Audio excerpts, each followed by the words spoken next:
The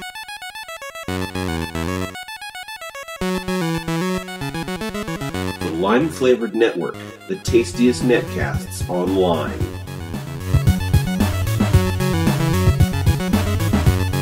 Limelight on Apple is brought to you by Tricia's Bakery at triciasbakery.com.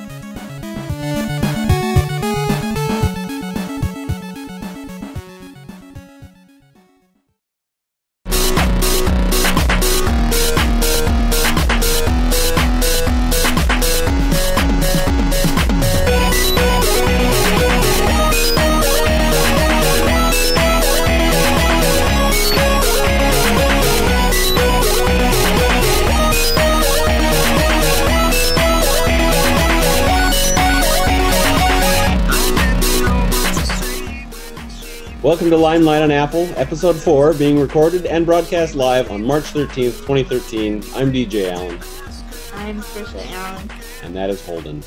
That's getting lots of love right now. He is our guest Pomeranian.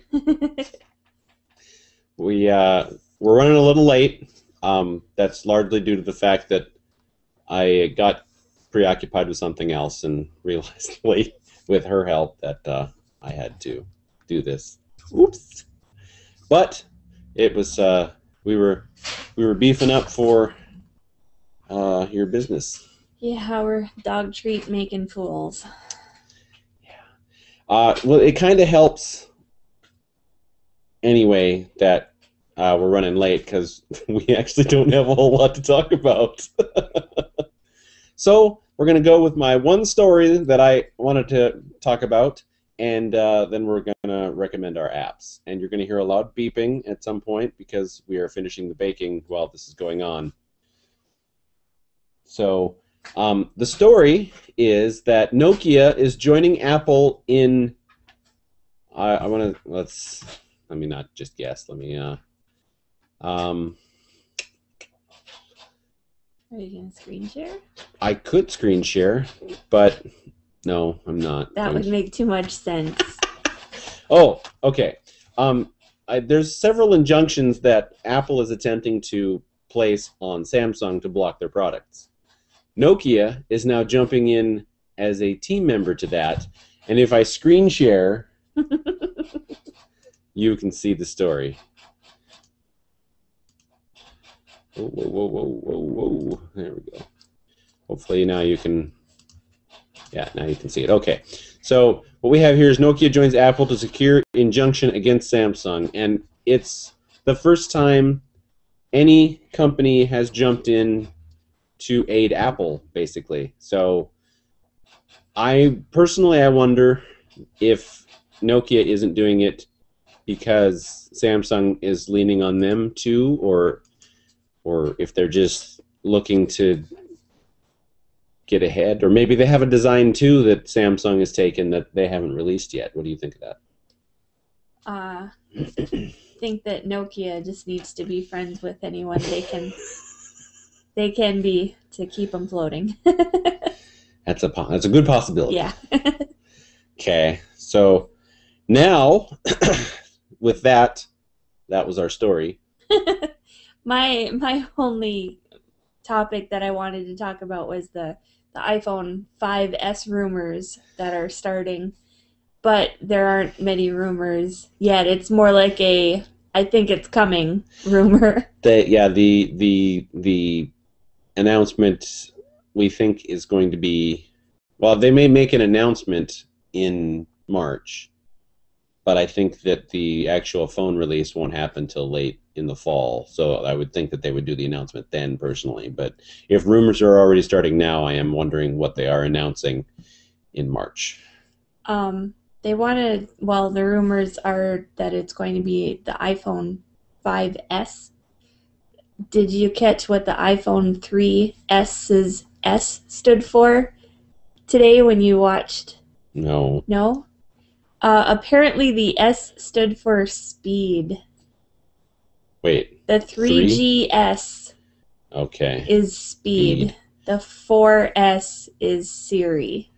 And the 5S will be spectacular. Yeah, I don't know. This is the first time I've ever heard that the S stood for something in the 3G phone. I never knew that existed, but we didn't have the opportunity to own that phone, so. No, but we know somebody that did. We Carl. Oh, right. Yeah, that's right. Well, he's got an iPhone 5 now. Yes, he has an iPhone 5. I am still the only one left in the cold and the snow. Well, no, you know somebody that just got a brand new 4S. Yes. Well, she's on a plan that she didn't want to buy a new phone, and I guess the iPhone 4S was the subsidized one. They're all subsidized. Well, but I think that was the here's your options, and she took that as the option. Because like a lot of times the 4 would be 99 cents and the 4S would be $50, but who knows? Your phone could be so obsolete it's 99 cents now. It's a possibility. It's a possibility. I mean, I know that after I paid full price for my iPhone 5, it's probably only worth a couple $100 now. And her daughter also has an iPhone. I think it's a 4S also. And I taught her daughter something with trying to teach her something. The keyboard. The keyboard. The emoji. How to add the emoji keyboard. Because I'm smart. No, because your wife told you. Because my wife is smart. Yeah. Okay. Well, while you take that timer away from the microphone, I will talk about my app. And when you return, you can talk about your app. Okay, as soon as I pick one. Okay. She hasn't picked an app yet, folks. But I have. And I, this week, am going to be talking... Well, what I've been doing, let me start off that way, is if I'm using an app a lot, I put it on my front screen, my home screen. So while I'm trying not to use the basic Apple apps. So like I use the phone app almost every day. I use the iMessages app almost every day. I use Safari because it works best on the iPhone. I use the music app because of some of the songs that I have. When I'm not listening to podcasts, I listen to songs. So I'm trying not to use those apps. I use the weather app every day, the calendar app every day. So I'm trying not to use those apps. So the app I'm going with today will be chess.com's app. And chess.com is a free chess playing website where you sign up and you can play chess. They have an app. It's the only website that has an app, I believe, and it's certainly better than any chess site I have been participating on in the past. Now, chess.com also has features that other websites don't have that I have been thoroughly researching and enjoying over the other websites. I can not only play the slower games like I like, so like a move has to be made every 24 hours, for instance, or longer games like a move has to be made in 3 days, just the longer form games like that. They've got tournaments on there. The important part though that I like is that if I'm in the mood or waiting for something and I've got a few minutes, I can play a 5-minute game, or I can play a 1-minute game, and I can play live chess with somebody right then and there. I can do that on both the website and the app. The only difference between the app and the website that I've found is that the website has a slight bit more information on it because it's a website. But the chess.com app I could be completely satisfied with as a replacement for the website because I'm around it more than I am the website. So I wanted to let everybody else know that. And if you would like to play me or challenge me, I now have a widget on limeflavored.com's front page to challenge me. And if you want to just search for me, I am limeflavored, capital L, capital F, in chess.com. And as those of you watching have seen, my wife has returned. What is your app? My app is Plants vs. Zombies. I've been pretty obsessed with this game for several weeks now.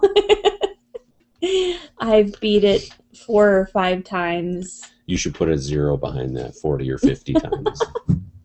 No, I mean, if you count every level, then yes. But the entire game, not that many yet. But it's well, it's been around for quite a while. I just finally figured it out. It's been free too, because I guess the second version of it's coming out too. So I think it's still free. I can't figure that out because in the game center it just tells me to open it. Okay, well I can search for it here. So, but go ahead and talk here. Okay, yeah. So it looks like the game probably came out in 2010, and I just discovered it in 2013. Plants vs. Zombies on the iPhone is 99 cents. I think there was a high-def version of it available for the iPad, and I thought it was $7.99, but that seems a little ridiculous. A little? So that might be completely inaccurate, but Plants vs. Zombies is a great time waster. I can play that game and lose an hour without a problem. I like to play it while I walk on the treadmill because it makes the time go by. There is another game that's kind of similar to it that I was playing for quite a while called Battle Cats, and they're kind of the same concept. You've got two sides fighting against each other. You know, you've got your good and evil or what have you, and it's almost like a numbers statistics sort of game than anything. You basically have to have more of your defense and your offense to combat the enemy. But anyways, I'm sure that everybody knows about Plants vs. Zombies except for me, so I doubt it takes much of an explanation. That's my app this week. Now, while I will fully admit that we were wholly unprepared for today, because I took today off from work to make sure that I could catch you up with some much-needed dog treats. There really wasn't that much news. That's what I was going to say. It's not our fault that there wasn't any news. I mean, we've been accused by ourselves of waiting till the last second for most of this. But, you know, if you wait till the last second, you should normally be able to find something. The Nokia story I actually found fairly early in the week, and yeah, today. Well, Mac Break Weekly comes out Tuesdays, and that kind of works out perfectly for us because I can watch that and see what kind of stories I'd like to talk about. The and the other tech shows that I watched. I guess the one story that made me laugh today was that they someone figured out how many calories clicking a mouse burns.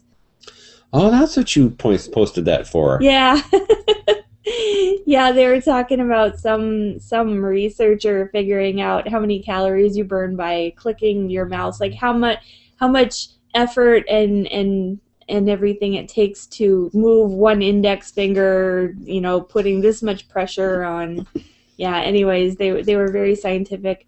Now they're saying that a click of a mouse burns 1.42 calories.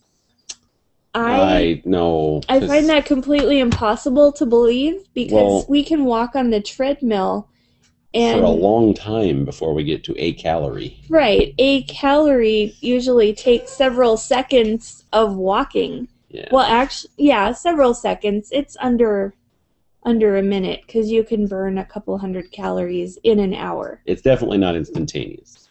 But there's no way that doing this burned a calorie and a half, because if it did, all of those gaming geeks would be way thinner, the skinniest people on the planet. And they're like me. They're robust. I mean, you click the mouse a lot, and I'm on the computer all day, and if we are burning almost a calorie and a half per click, oh my God! And I have a fairly active physically job, and I don't think that I'm burning a calorie by clicking my mouse. I think it's a little bit ridiculous. There's got to be something going on there. There's some sort of super resistant mouse button that you really need to put some effort into it. Yeah. I have a hard time believing that story too. Oh, hey, guess what? Somebody just signed up for my. All right. Businesswoman of the Year right there, and it's only March. So. Yeah, just started something new at my business. Got lots of you should go to triciasbakery.com or Tricia's Bakery on Facebook to check out what she's talking about. Don't give them any more. No. Okay. Keep it as a secret. All right. Well, just look for the new event beginning March 23rd. That's what it would be your response in response to. And you can find us on Facebook, Google+. You can find all that on limeflavored.com. We're on YouTube, obviously. And we've had no viewers because, well, we kind of sprung the start time on you randomly. Sorry about that. And we'll be better next week because today has not been a good day. So with that, It's been a long day. it's been a long day. With that, we will say goodnight. So say goodbye, Trish. Goodbye.